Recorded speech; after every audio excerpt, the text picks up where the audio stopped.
Greetings, this is Dyslexy from the Arma community group Shack Tactical.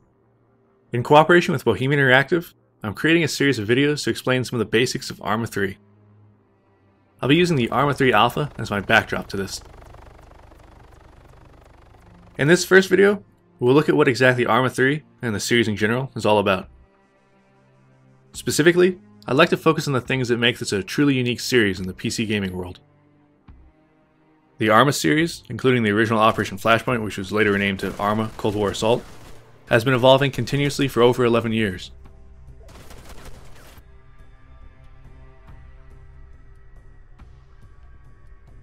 At its core, Arma is a military sandbox experience.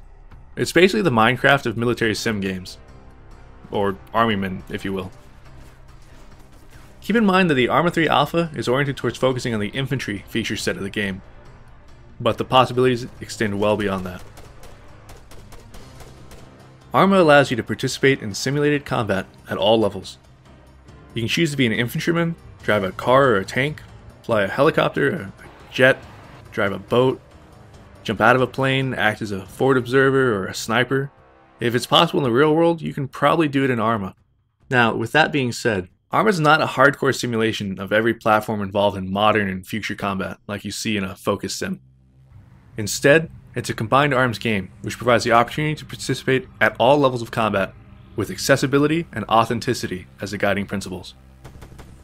If there's something you haven't seen done in the extensive content library of the core game, the rich and active modding community will likely deliver it.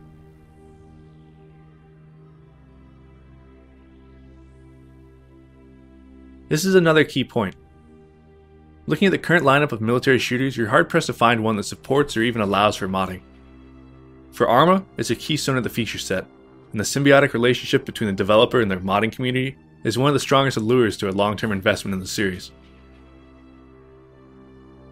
I've been playing this game since the first edition came out back in 2001, and every year brings improvements and evolutions that continue to keep it firmly entrenched in its position of being my all-time favorite platform, bar none. Let's contrast Arma with some of the typical wargame experiences available today.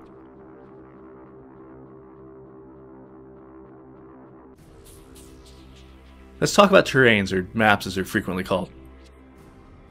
This right here, you might see something this size in your typical console-ported shoebox FPS these days. But panning back, it's just a tiny slice of the small island of Stratus. This whole island is about 20 square kilometers. The main terrain of the game, by comparison, is about 270 square kilometers.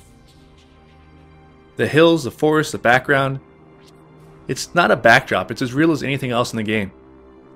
If you want to have a firefight over there, there's nothing stopping you. There's no invisible walls, no encouragements to get back in the fight because you're leaving the boundaries.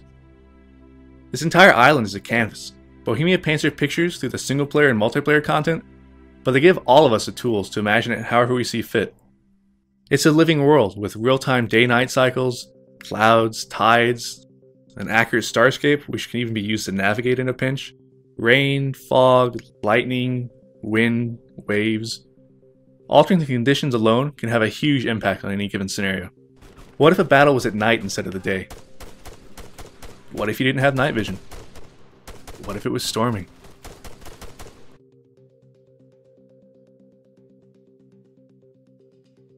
This is the core of the experience for me, the very definition of a sandbox game.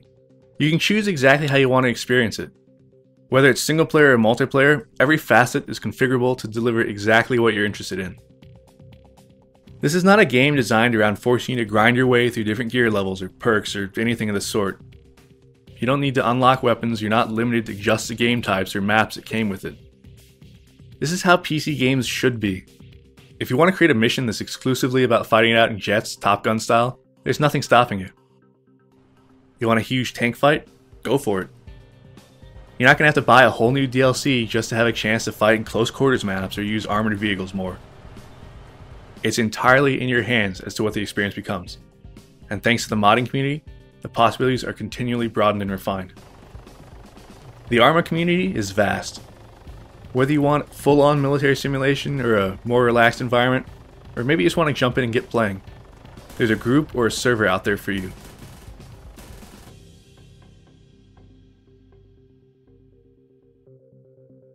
In my community, we play regularly in sessions of over 100 players, and Arma's built-in mission editor allows us to create our own custom missions created for just how we want to play.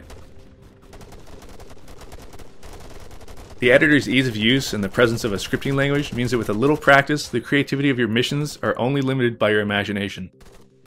There are servers out there that run persistent missions that take place over days and days, allowing people to hop in, play, and hop out at their leisure.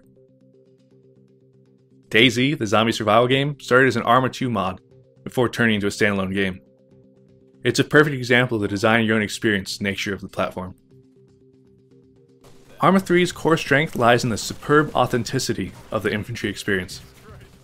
This is not a game where you get a medal for making a shot at 100 meters. If you want to impress someone, try 10 times that distance. Similarly, in Arma, how you cooperate with other players means a lot more than usual. When you're playing with a full platoon of over 40 players against hundreds of intelligent enemy AI, the word teamwork gains a whole new meaning. Calling in an airstrike and having a human player respond, supporting his friends on the ground, is a sublime experience from any perspective.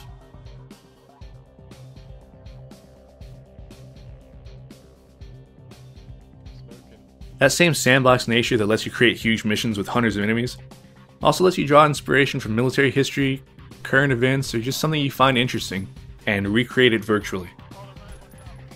It allows you to experience those events as a participant, to gain a perspective of what happened, or what might have happened if things had been different.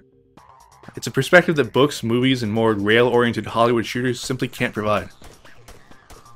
Whether it's Vietnam, Mogadishu, Iraq, Afghanistan, Cold War gone hot, World War II, or III for that matter.